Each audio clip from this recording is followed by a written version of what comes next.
বন্ধুরা, আজ 14ই মার্চ 29শে ফাল্গুন শুক্রবার। একদিকে যেমন আজকে সম্পন্ন হচ্ছে দোল পূর্ণিমা তথা হোলি, অন্যদিকে আর কিছুক্ষণ পরই সম্পন্ন হবে এবছর 2025 সালের সর্বপ্রথম এবং শতাব্দীর দীর্ঘতম চন্দ্রগ্রহণ। সাধারণত আমরা জেনে থাকি যে চন্দ্রগ্রহণ মূলত রাতের বেলায় সম্পন্ন হয়, তবে আজ এই চন্দ্রগ্রহণটি সম্পন্ন হতে চলেছে আমাদের এখানে সম্পূর্ণ দিনের বেলায়, অর্থাৎ সকালবেলাতে।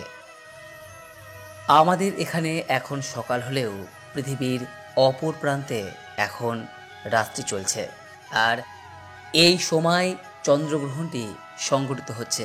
তাই আমাদের এখানে দিনের বেলায় চন্দ্রগ্রহণটি সংঘটিত হলেও পৃথিবীর অন্যান্য স্থানে এই চন্দ্রগ্রহণ রাত্রেবেলাতেই সম্পন্ন হচ্ছে।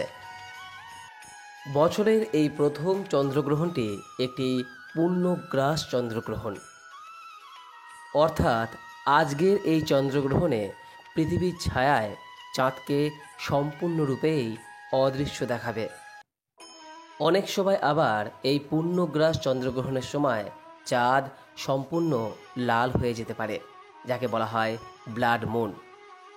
ভারতীয় সময় অনুসারে বছরের এই প্রথম পূর্ণগ্রাস চন্দ্রগ্রহণটি সংঘটিত হচ্ছে আজ সকাল 10:39 থেকে। যদিও এই গ্রহণের উপচ্ছায়া স্পর্শ করবে আজ সকাল 9:26 থেকে, তবে গ্রহণ সম্পূর্ণরূপে শুরু হবে সকাল 10:39 থেকে। গ্রহণের যে পূর্ণগ্রাস তা আরম্ভ হবে সকাল 11:56। গ্রহণের মধ্যকালীন সময় হবে দুপুর 12:29। পূর্ণগ্রাসের সমাপ্তি হবে দুপুর 1:02। এই গ্রহণের মোক্ষ হবে দুপুর 2:18। গ্রহণের যে উপচ্ছায়া সেটি ত্যাগ করবে দুপুর 3:32। গ্রহণের স্থিতি থাকছে 3 ঘন্টা 39 মিনিট, অর্থাৎ গ্রহণের যে প্রধান সময় সেটি থাকছে সকাল 10:39 থেকে দুপুর 2:18 পর্যন্ত। এই যে 3 ঘন্টা 39 মিনিট সময়, এই সময়টুকুই এই গ্রহণের পূর্ণ সময়কাল হিসেবে গণ্য। আর এই সময়কালে কোনো প্রকার পুজো অর্চনা, মাঙ্গলিক কাজ করা যাবে না। বিশেষ করে যে পূর্ণগ্রাসের সময়কাল সেটি সব থেকে বেশি গুরুত্বপূর্ণ। আর এই সময়কালটি 11:56 থেকে শুরু হয়ে দুপুর 1:02 পর্যন্ত সময়কাল থাকছে। এই 1 ঘন্টা 6 মিনিট গ্রহণের পূর্ণগ্রাসের যে সময়কাল, এই গ্রহণের সব থেকে গুরুত্বপূর্ণ সময় হিসেবে গণ্য।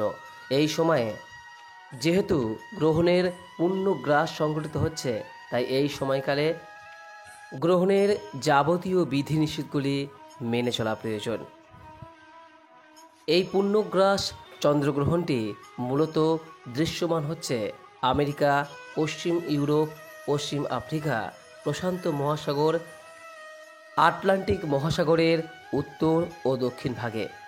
যে সকল দেশে এই গ্রহণ দেখা যাবে তা হলো নাইজেরিয়া, ইটালি, ফ্রান্স, পোল্যান্ডের বেশ কিছু অঞ্চল, নরওয়ে, সুইডেন এবং আটলান্টিক মহাসাগরের দক্ষিণ ভাগে।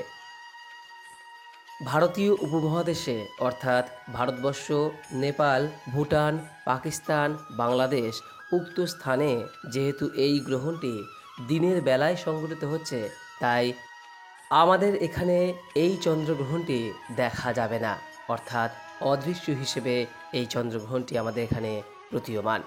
যদিও এই গ্রহণটি আমাদের এখানে অদৃশ্য, কিন্তু শাস্ত্রমতে সমস্ত গ্রহণকেই অশুভ হিসেবে গণ্য করা হয়েছে। তাই গ্রহণের সময়কালটুকু, অর্থাৎ যে সময় গ্রহণ আরম্ভ হচ্ছে সকাল 10:39 থেকে এবং যে সময় গ্রহণ শেষ হচ্ছে অর্থাৎ দুপুর 2:18 পর্যন্ত, এই সময়কালটি আমাদের কাছে গুরুত্বপূর্ণ। এই সময়কালে গ্রহণের বিধিনিষেধগুলি মেনে চলা প্রয়োজন। বিশেষ করে পূর্ণগ্রাসের সময়কালটি সবথেকে বেশি গুরুত্বপূর্ণ। তবে যেহেতু এই গ্রহণটি অদৃশ্য হিসেবে আমাদের এখানে প্রতীয়মান, তাই এই গ্রহণের কোনো প্রকার সূতক কাল নেই। সূতক কাল বলতে বোঝায় গ্রহণের পূর্ববর্তী 9 ঘন্টার সময় এবং পরবর্তী 9 ঘন্টার সময়। এই সময়কালে কোনো শুভ কাজ করা যায় না। তবে এই গ্রহণের ক্ষেত্রে এই বিষয়টি প্রযোজ্য নয়। তাই যদি আপনি দোল পূর্ণিমার পূজা নিবেদন করতে চান, তাহলে অবশ্যই গ্রহণ শুরু হওয়ার পূর্বেই তা সম্পন্ন করুন, কারণ শাস্ত্রমতে সমস্ত গ্রহণই কিন্তু অশুভ, তা সে দৃশ্যমান হোক অথবা নাই হোক। তাই গ্রহণের সময়কালে চেষ্টা করুন দেবদেবীর পুজো বা মূর্তি স্পর্শ না করতে।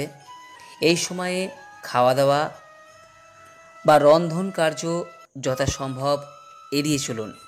চন্দ্রগ্রহণের আগে সম্ভব হলে খাবার দাবারে তুলসী পাতা দিয়ে রাখুন এবং চন্দ্রগ্রহণ শেষ হওয়ার পর তা সরিয়ে ফেলুন। চন্দ্রগ্রহণের সময় ছুরি, কাঁচি, সূচ ইত্যাদি ধারালো বস্তু যতটা সম্ভব ব্যবহার করা এড়িয়ে চলুন। গ্রহণের সময় হনুমান চালিসা, মহামৃত্যুঞ্জয় মন্ত্র বা হরে কৃষ্ণ মহামন্ত্র যথাসম্ভব জপ করুন। যদি আপনার ইষ্ট মন্ত্র দেওয়া থাকে তাহলে আপনি গ্রহণের সময়কালে তা জপ করতে পারেন। এর মাধ্যমে গ্রহণের পার্শ্ব প্রতিক্রিয়া হয় না। চন্দ্রগ্রহণের পর চেষ্টা করুন সারা ঘরে গঙ্গা জল ছিটিয়ে দেওয়ার। এরপর স্নান করে ভগবানের পূজা করুন। বন্ধুরা, যেহেতু আজ পূর্ণিমা, তাই সম্ভব হলে মা লক্ষ্মী এবং শ্রীনারায়ণের পূজা করুন।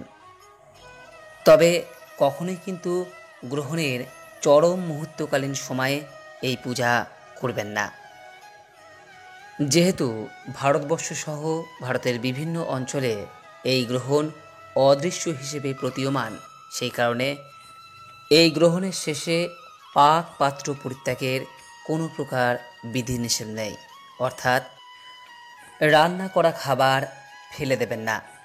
গর্ভবতী মহিলাদের ক্ষেত্রে গ্রহণের বিষয়ে অনেক কিছু নিয়মের পালনের কথা বলা হয়, কিন্তু যেহেতু এই গ্রহণ আমাদের এখানে অদৃশ্য হিসেবে প্রতীয়মান, তাই এক্ষেত্রে ভয়ের কোনোরূপ কোনো কারণ নেই। কেবলমাত্র গ্রহণের যে চরম সময়কাল, যে 1 ঘন্টা 5 মিনিট, এই সময়কালটি সতর্ক থাকবেন। এই সময় পর্বে শাস্ত্র অনুসারে অযথা চলাফেরা বা অন্যত্র গমন করা গর্ভবতী মহিলাদের ক্ষেত্রে নিষেধ করা হয়েছে। তবে যে সকল স্থানে এই গ্রহণ দৃশ্যমান, সেই সকল স্থানে গ্রহণের সমস্ত বিধিনিষেধগুলি প্রযোজ্য। আশা করি 14ই মার্চ দোলের দিনে সংগঠিত এই চন্দ্রগ্রহণ সম্পর্কে যাবতীয় বিষয় জানতে পেরেছেন। এরপর যদি কোনোরূপ কোনো প্রশ্ন বা মতামত থাকে, নিজের কমেন্ট বক্সে অবশ্যই জানাবেন। সকলেই ভালো থাকুন, সুস্থ থাকুন, এই কামনা করে আজকের মতো ভিডিওটি এখানে শেষ করলাম। নমস্কার, ধন্যবাদ। ঈশ্বর আপনার মঙ্গল করুক।